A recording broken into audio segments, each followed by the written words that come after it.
اذاكر الاقي نفسي عايزه انام الاقي نفسي محبطه، تاني الاقي نفسي ضيعت اليوم، اضيع نص اليوم اقعد اعيط ويلف بينا دنيا. السلام عليكم ورحمة الله وبركاته، ازيكم في فيديو جديد. لو ما تعرفنيش فانا مي جمال، تالتة طب بشري، وعلى قناة هنا بحاول اساعدكم واتابعكم خلال رحلة الثانوية العامة. والنهاردة انا لسه صاحي من النوم دلوقتي، والمفروض ان عندي مذاكرة، ولكن قلت ال10 دقايق دولت هتكلم فيهم عن فكرة كثرة النوم. في ناس كتير، سواء انت في ثانوية عامة سواء انت مش في ثانوية عامة وعندك امتحانات المفروض ان انت تركز ونومك ما يبقاش كتير، بتلاقي نفسك حاصل لك زي هروب كده للنوم، او حتى لو مش هروب بس انت في الطبيعي شخص بتنام كتير. فالنهارده هتكلم عن الحلول العمليه بدون كلام كتير وبدون تضييع وقت. الحلول العمليه لموضوع كثره النوم ده، فما تنسوش تعملوا لايك للفيديو ده، اشتراك في القناه، وصلوا على رسول الله عليه افضل الصلاه والسلام في الكومنتات، ويلا بينا نبدا الفيديو.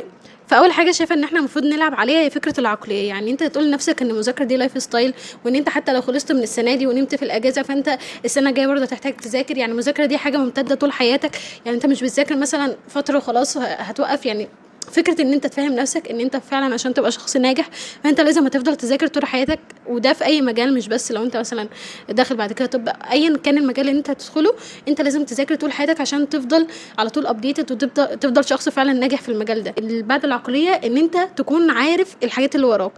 فكرة عدم الوضوح دي هي أكتر فكرة بتخوف مخنا أصلا وتخليه يهرب من أي حاجة قدام.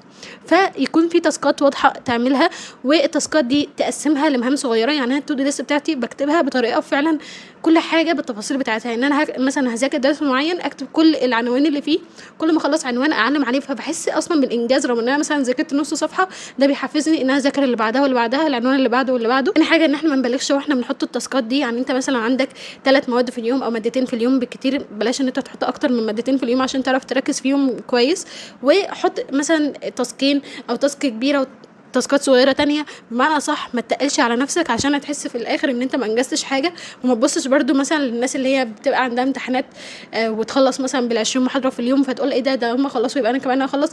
ممكن الناس دي تكون بتكروت او ايا كان اي حاجه عشان تنجح، لكن مش معقوله خالص ان شخص يخلص 20 محاضره في يوم. انت هتروح تحط في التو دو ليست بتاعتك ال20 محاضره دول، وبعد كده تلاقي نفسك ما انجزتش منهم حاجه، فتحبط وتدخل تنام وتهرب تاني. خليكم عارفين ان الدنيا سلف ودين، يعني بجد مخنا وعقلنا وجسمنا عموما ذكي جدا.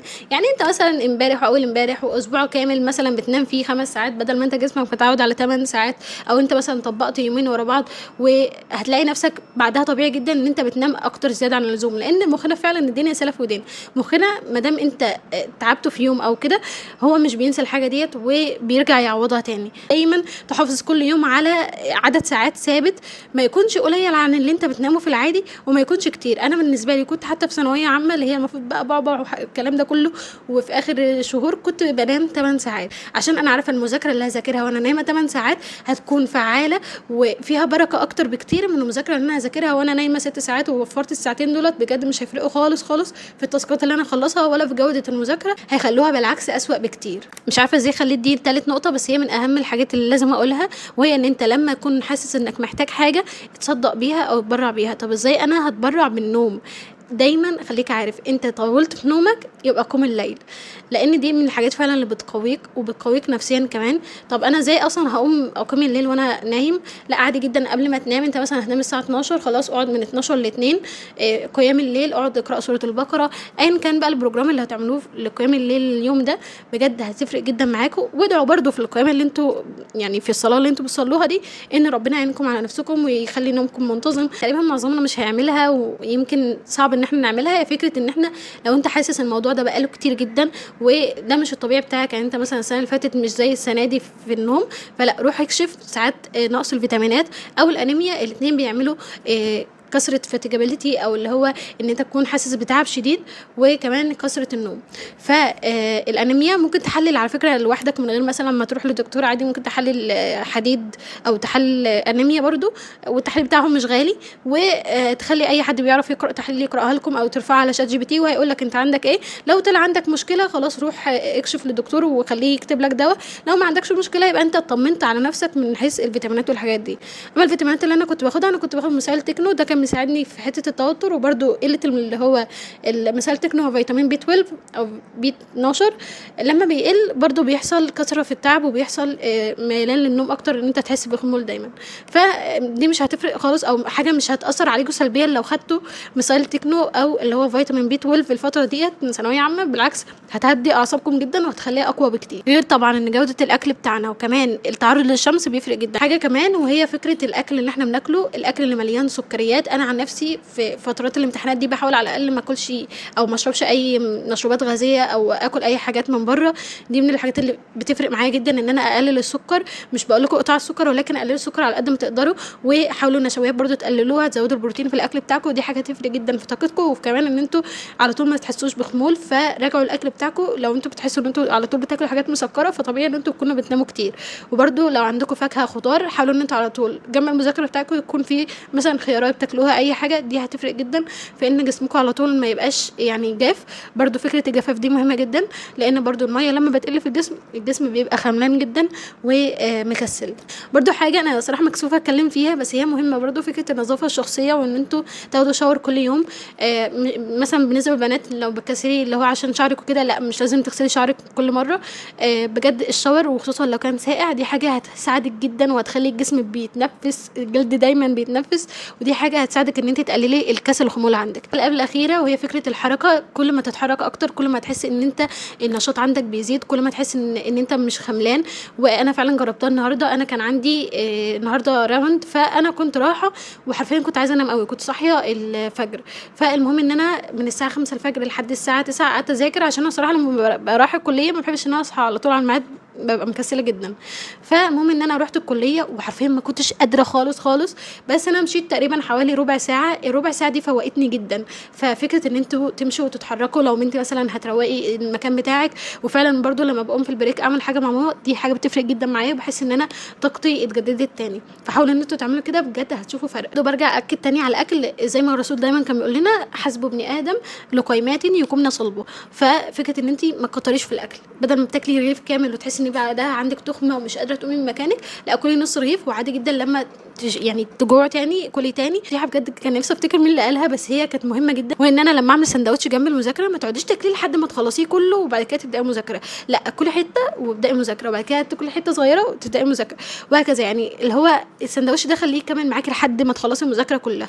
لكن هتاكليه كله هتحسي ان انت خلاص، هو زي ما اقول كده، اذا انشغلت المعده راحت الفكره. فدايما حاولوا ان انتوا بطنكم ما تبقاش مليانه. وفعلا ده يعني انا مش عايزه اشرح لكم حاجات معقده عشان انا ذات نفسي مش فاكراها قوي. هي فكره ان انت كل ما بتاكل السكر بيرتفع، بس بيرتفع بقى لو كلت مثلا الساندوتش كله هيرتفع لمعدل عالي جدا، وده يخليك تكسل لان الانسولين بيطلع بقى وما اعرفش ايه.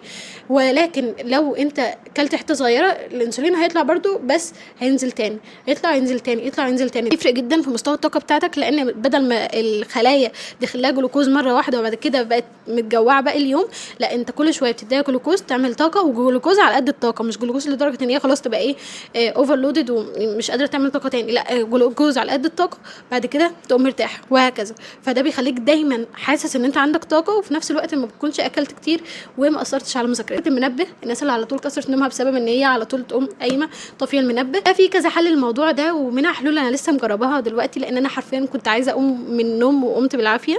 وهي اول حاجه ان انتوا تعملوا المنبه بصوتكم. يعني انا بعمل منبه مثلا، قومي يا مي انت عندك كذا وكذا وكذا وكذا، واسجل الحاجات والتاسكات اللي عليا، وانت لو نمتي ومش هتلحقي تعملي كذا وهتندمي، اللي هو ايه، بقعد اكلم نفسي وبزعق شويه بحيث ان انا اصحى. دي من الحاجات اللي فعلا بتصحيني جدا.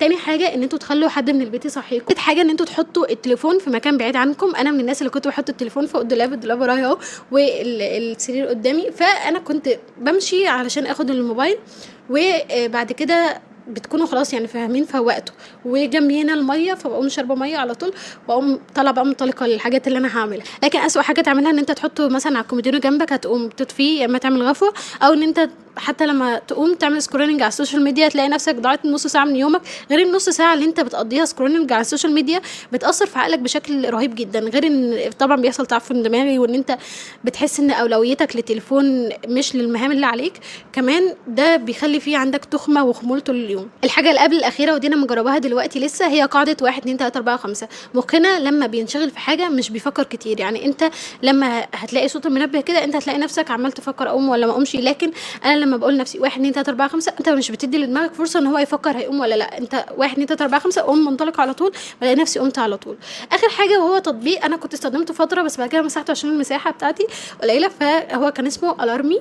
التطبيق ده انت لما بتستخدمه بتعمل المنبه عليه، لازم لما تصحى تعمل مثلا تحل مسألة معينة او تتحرك ايا كان بيطلب منك تاسكات معينة علشان يسكت، فتعملها. الفيديو ده اتعمل بسرعة جدا، مش عارفة اذا كان هيكون حلو ولا لا، بس انا بجد من الناس اللي دورت الحلول للموضوع ده كتير وبلاقي ان الفيديوهات فيها مثلا نصيحة واحدة من دول او مش جايبة كل الكلام ده، فبجد قعدت افكر كتير جدا لحد ما عملته. ما تنسوش ان تعملوا لايك الفيديو ده واشتراك في القناة صلى الله عليه افضل الصلاة والسلام في الكومنتات، وقولوا لي جودة الفيديوهات دلوقتي حلوه ولا لا، وعارفه ان انا بقالي كتير ما صورتش، فقولوا لي كل الافكار اللي انتوا حابين اصور عنها، وبرده هحاول ان ما اخدش وقت كتير عشان عارفه ان وقتكم مهم دلوقتي. فبس السلامه.